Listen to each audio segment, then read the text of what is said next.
Hello, welcome back to my bedroom. My name is Yvette, in case you didn't know that. And all this video is going to be about is the title, woo-woo, Syndicate. Um, so anyway, this is pretty much the greatest thing ever in the whole wide world. And yes, if you're wondering why my hair looks like shit, it's because it's super frizzy and I didn't style it. Anyway, getting back to the game. Fucking awesome game. I also got the strategy guide, which is sweet. Really does help you further your game a lot more than you would think. The walkthrough on it was basically you breaking out of your character's name is Kilo. Kilo breaks out of his, restraints and kicks the guard in the face, and then from there on out, you're on your own. Now, I'm the kind of gamer that kind of needs a little bit more explanation than, hey, get out. Like, I mean, that's all well and good, but I kind of need a little bit more direction than that. So if you're really not into strategy guides, I guess you're kind of on your own for this one, but you will miss out on a lot of stuff. I'll tell you that straight up. Like, that's one of the bad things about this game, but there are a lot of good things, and that's why I'm really, really excited to talk about it. Came out in March 2012. Game is based in the year 2069, I think. And pretty much you are futuristic and people have these chips from this other corporation, and you are fighting a rival corporation called Aspari, which is Asian, and I have no idea why they're picking on the Asians in this game. Well, anyway, you go after, the villain's name, which I also won't give away because it's super Asian and racist.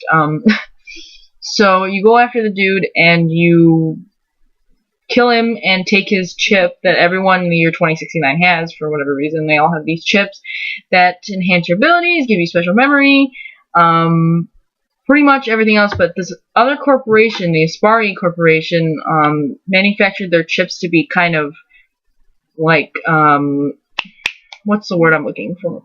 Like, just bad, okay? Because I can't really think of the correct term I'm looking for this. So anyway, you are fighting this corporation to take everybody's ships out and be awesome.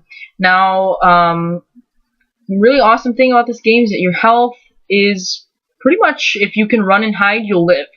And there really is no indication of your health. The only thing that you have is you're pretty much like Modern Warfare, the screen turns red and alarms, and, then like, oh shit, I gotta get out of here. Now, the only thing, like I said, if you don't have the strategy guide, is you don't know if, like, oh shit, should I run? Or can I stay here, or do I need to hide, like, right now? Like, that's the only thing that's kind of, malfested. That was the word that I was looking for. Sorry. Getting back to what I was saying, if you don't have the strategy guide, it's kind of like, well, crap, you gotta make a decision on your own. But if you do have the strategy guide, there are times when you're like, okay, just wait it out, I'll be okay, the alarms will soon stop, and then this cutscene's gonna go by. Okay. So, really awesome things about this game is like I said, your health, you're kind of stable with that if you know how to run. And the ammunition, you pretty much can jack it off anybody that you kill. Just walk over their body and take their ammunition. I think the X button is used to pick up all that stuff for Xbox 360 platform.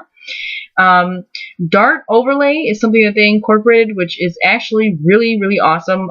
It's like stasis combined with a zoom combined with X-ray vision, if you can picture all the things. Stasis, for those of you who don't know, Dead Space has a mode where you can stasis an object, and it basically like slow motions it, which is, excuse me, what Dart Overlay does. Now, in addition to slowing, it doesn't have a target.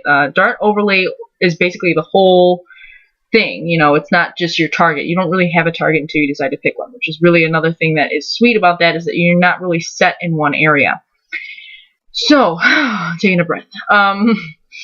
So in addition to that, Dart Overlay has like an X-ray vision, so you can see enemies that are hidden through walls, that are climbed up somewhere. You're pretty much, you will always know where everybody is. Nobody is safe from you, and your character's name is Kilo, so, Kilo goes ahead and does his Dart Overlay, and then you're pretty much set. You also have a ton of breaches, which are very, very good at eliminating a lot of people at once. The breaches include a suicide, backfire. What is the other one? This is like a couple other ones that I can't really think of right now for whatever reason. I haven't really been playing it because I already finished it on easy mode, which is why I'm playing it again. But anyway, you have these breaches, and suicide basically is you make your enemy commit suicide. In addition to killing itself, when it blows up, it kills whoever's around it. So that's pretty sweet. There's also an assist breach too, where it turns on its co-people and, you know, kills them, then kills itself. And then, of course, a lot of times they'll just deactivate their weapons and stuff like that, backfire. You know, when they shoot at you, it'll in turn damage them. Though this, excuse me, I stuttered through that. The people enemies don't have a health gauge, but the big boss enemies do, which is another really cool thing about this game, is that you always know how far you have to go to do things like that. The weaponry is unsurpassed. I've never seen so many weapons in my entire life. You can basically get everything. Kind of bad fact, like I said, is really if you don't have the strategy guide, you can miss out on a lot, and there's a lot of achievements that you won't get if you don't have the strategy guide for whatever reason, so they got you by the balls.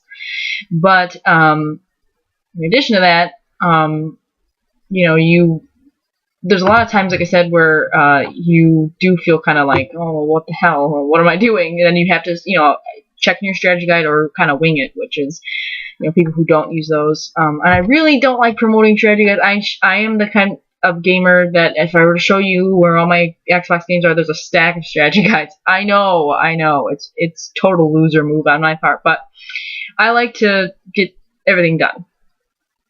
But in addition to that, you know, the game is super fun, and I just can't find anybody to play the co-op with, because I don't think a lot of people have the game. But I think that it's at least worth your shot if you got GameFly, or, you know, you rent it. Is there anywhere you can even rent Netflix? I don't know.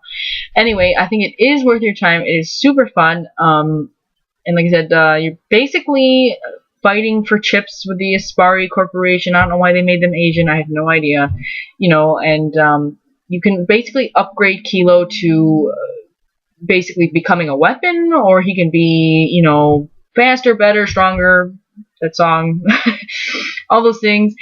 And I just got a piece of hair in my mouth. And, I mean, really, the game is really, really super worth your time, I think, in my opinion. I could be wrong.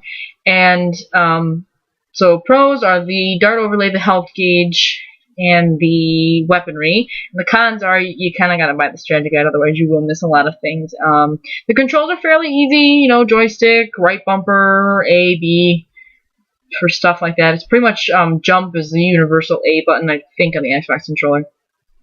And, you know, all that crap seems pretty good. So, in addition to talking my head off, I will cut it off there. Please try the game. I really think that it's super fun and really worth your time. And then shortly after this video, I'll be filming another video about the Sims 3 Showtime. So stick around if you want to see that. Sorry that this was an 8-minute and 20-second video. See you guys later.